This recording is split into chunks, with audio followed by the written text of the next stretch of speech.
Hoy estudiaremos el tema 5, el cual se encuentra enfocado en la atmósfera de la Tierra, los elementos que conforman el clima, y finalmente la clasificación de los distintos tipos de clima sobre la Tierra. Para comenzar, entendamos que la atmósfera es una capa gaseosa que envuelve el planeta.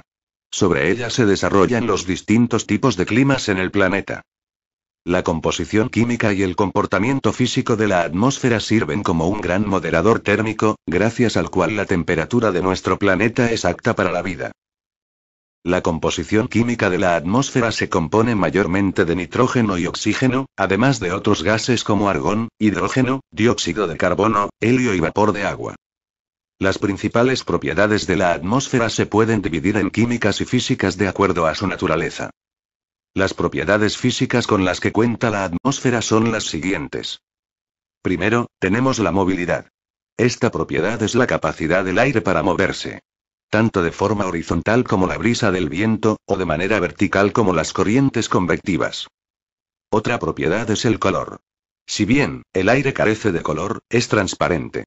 Debido a que los rayos del sol se dispersan cuando entran en contacto con el nitrógeno y el oxígeno de la atmósfera, el color del que vemos el cielo es azul.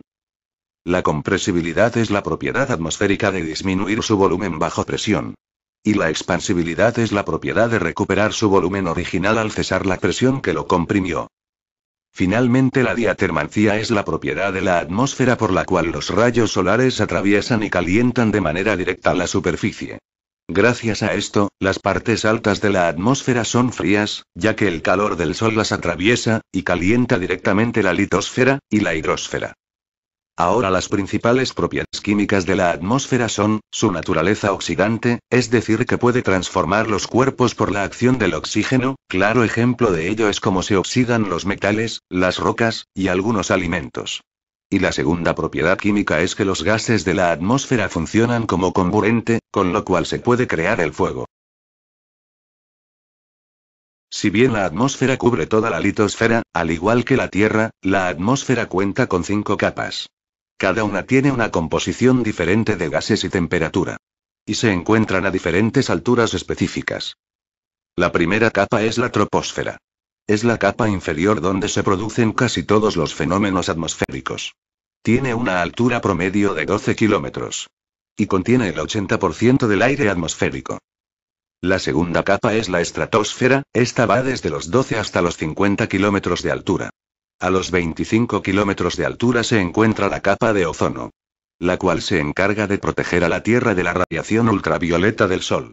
Filtrando los rayos. Y reduciendo su intensidad. Es muy común pilotear aviones en esta capa, ya que no presenta movimientos convectivos. La tercera capa es la mesósfera. Abarca desde el kilómetro 50 hasta el 80, aproximadamente. Y alcanza una temperatura de menos 130 grados Celsius, y casi no tiene densidad. En esta capa se incendian los meteoritos, y se observan nubes nocturnas luminiscentes. La cuarta capa o ionosfera. Se extiende aproximadamente de los 80 a los 600 kilómetros de altitud, y llega a superar los 1000 grados Celsius. Los rayos X, ultravioleta y rayos cósmicos la ionizan intensamente. En esta capa se producen las auroras boreales, y se reflejan las ondas de radio. Finalmente, la exósfera es la capa exterior de la atmósfera. Y está compuesta en partes iguales de hidrógeno y helio. Aquí es donde se sitúan los satélites artificiales. Con lo visto hasta el momento podemos responder la primera pregunta del tema. ¿Cuáles son las capas de la atmósfera y cuáles son sus principales características? Ahora, como segundo punto tenemos el clima. Algo muy importante a entender en este aspecto es la diferencia entre clima y estado del tiempo. El estado del tiempo hace referencia a las condiciones meteorológicas momentáneas que existen en un lugar determinado. Por ejemplo, si está soleado, nublado, o lloviendo. Mientras que el clima se define como el conjunto de fenómenos meteorológicos que caracterizan un lugar. Por ejemplo, si es un clima seco, o uno tropical. El clima tiene 4 principales elementos que lo conforman, el primero de ellos son las precipitaciones.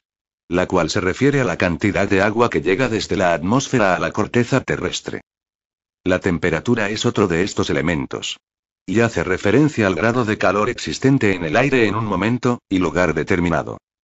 El peso que tiene el aire en un lugar determinado se conoce como presión atmosférica, esta disminuye al aumentar la altura sobre el nivel del mar. Y finalmente el viento es el movimiento del aire causado por las diferencias de presión. Con respecto a la temperatura que se siente en cada parte de la Tierra, hay factores que influyen en esta, y son los siguientes. La latitud.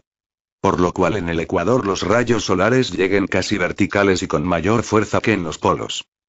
La altitud influye sobre la temperatura, dado que en los lugares bajos se tiene casi siempre una temperatura más elevada que en los altos como las montañas, ya que el aire denso retiene más calor.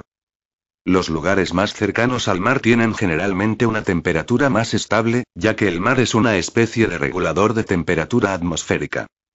Las estaciones del año influyen en la temperatura debido a la diferente inclinación con que llegan los rayos solares, y la distinta duración del día y la noche.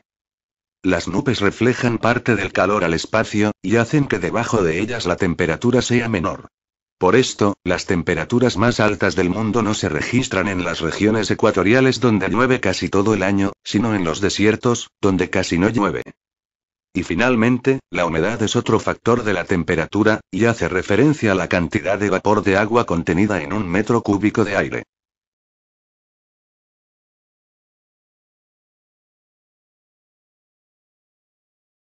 Los riesgos meteorológicos son, el conjunto de fenómenos naturales que llevan consigo acciones violentas de los agentes atmosféricos, como huracanes, inundaciones pluviales, fluviales, costeras, y lacustres, heladas, sequías, granizo, tornados, tormentas de nieve, etc. Como comúnmente se asocian a las lluvias, o al agua en general, suelen llamarse también, riesgos hidrometeorológicos.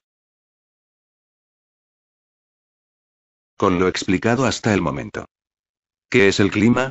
¿Y qué elementos lo conforman?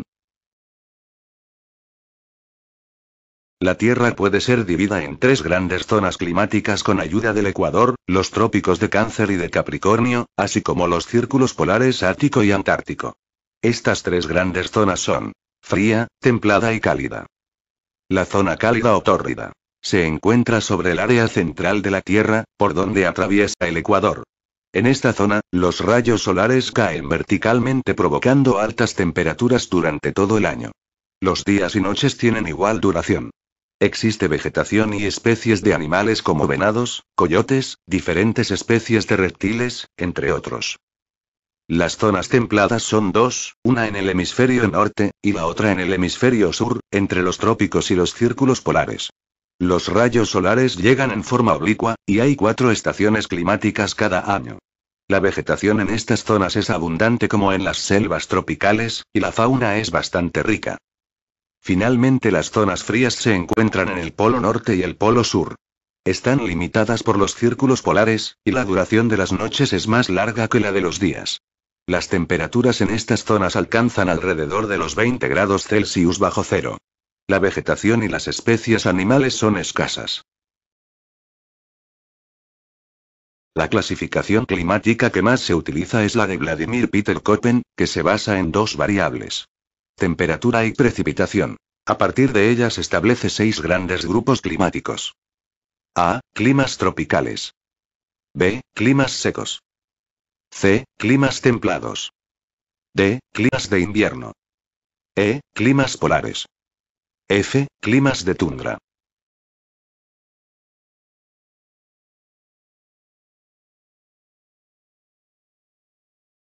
Según la clasificación de Köppen, las zonas climáticas quedan distribuidas de la siguiente manera. Aquí también podemos observar algunas de las subzonas propuestas para describir las áreas climáticas.